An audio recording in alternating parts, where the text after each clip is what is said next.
بسم اللہ الرحمن الرحیم الحمد للہ رب العالمین والصلاة والسلام علی سید الانبیاء والمرسلین وعلی آلہ وصحبہ اجمعین۔ معزز سامعین کرام، السلام علیکم ورحمۃ اللہ وبرکاتہ۔ آج ہم اس جملے سک اللہ تعالیٰ وجعل الجنۃ مثواہ کی ترکیب کریں گے، کیونکہ ہم نے اعلم ان العوامل فی النحو علی ما الف الشیخ الامام افضل علماء الانام عبد القاہر بن عبد الرحمن الجرجانی میں تو عامل کی ترکیب ہم نے کر رہی تھی، تو یہ بیچ میں تھوڑا سا جملہ جو ہے وہ ہوتا ہے اور اس کی علیحدہ ترکیب کرتے ہیں، تو ہم بھی آج اس کی ترکیب کر رہے ہیں۔ تو یہ سکا فعل ہے، صیغہ واحد مذکر غائب، اور یہ ماضی کا صیغہ ہے، تو یہ سکا فعل لفظ اللہ فاعل، اور فاعل کیوں ہے؟ کیونکہ یہ مرفوع ہے، اور فعل کے بعد اگر مرفوع کو اسم آ جائے تو وہ اس کا فاعل ہوتا ہے۔ تو سک اللہ ہو یہ اس کا فاعل ہے۔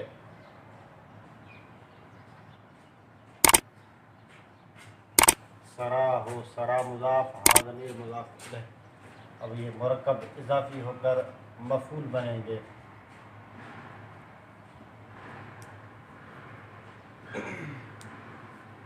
تو سکا فعل اپنے فاعل اور مفعول سے مل کر جملہ فعلیہ خبریہ ہو کر یہ معطوف علیہ بنے گا۔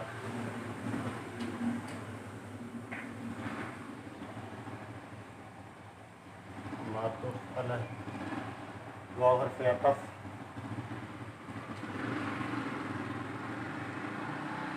واو عطفہ، جعل فعل صیغہ واحد مذکر غائب فعل ماضی معروف کا۔ اب کیونکہ یہاں پر سکا کے بعد لفظ اللہ مرفوع لفظوں میں موجود تھا تو وہ اس کا فاعل تھا، لیکن یہاں پر کیونکہ جعل الجنۃ، تو یہاں پر جعل کے بعد جو ہے وہ مفعول ہے، منصوب لفظ آیا ہے، تو یہاں پر ہم اس کا فاعل نکالیں گے، اور وہ فاعل جو ہے وہ صیغے کے مطابق ہوتا ہے، یعنی اگر مذکر کا صیغہ ہے اور واحد کا صیغہ ہے تو اس میں پھر ہو ضمیر نکالتے ہیں، تو یہاں پر اس کا ہو ضمیر اس کے اندر مستقر ہے جو لوٹے گی، کیونکہ ضمیر پیچھے لوٹتی ضرور ہے، تو یہ جو ہے وہ آپ یوں کہیں کہ یہ ضمیر حقیقتاً لفظ اللہ کی طرف ہی لوٹ رہی ہے۔ تو جعل فعل ہو ضمیر اس کا فاعل، یعنی یہ فعل با فاعل ہے۔ الجنت مفعول بہ،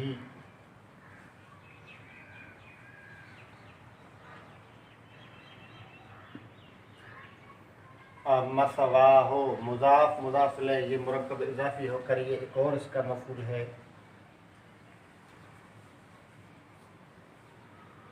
تو جعل فعل اپنے فاعل اور دونوں مفعولوں سے مل کر جملہ فعلیہ خبریہ ہو کر اب یہ بنے گا معطوف۔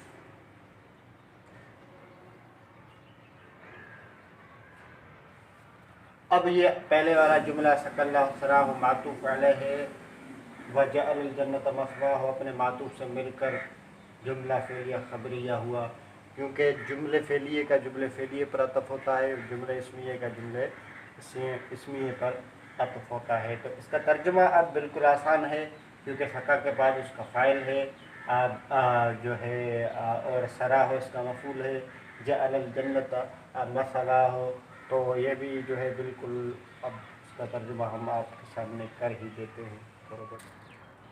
تو اس کا ترجمہ اب بالکل آسان ہے، کیونکہ سکا کا فاعل موجود ہے، سک اللہ ہو سراہ، ٹھنڈی کرے اللہ اس کی قبر، یعنی اس کی جو ہے وہ قبر ہے، اس کا جو ٹھکانہ ہے، اللہ اس کو ٹھنڈا کرے، اور بنائے اللہ جنت کو اس کا ٹھکانہ، بنائے اللہ جنت کو اس کا ٹھکانہ۔ اب یہ مکمل اس کا ترجمہ ہے۔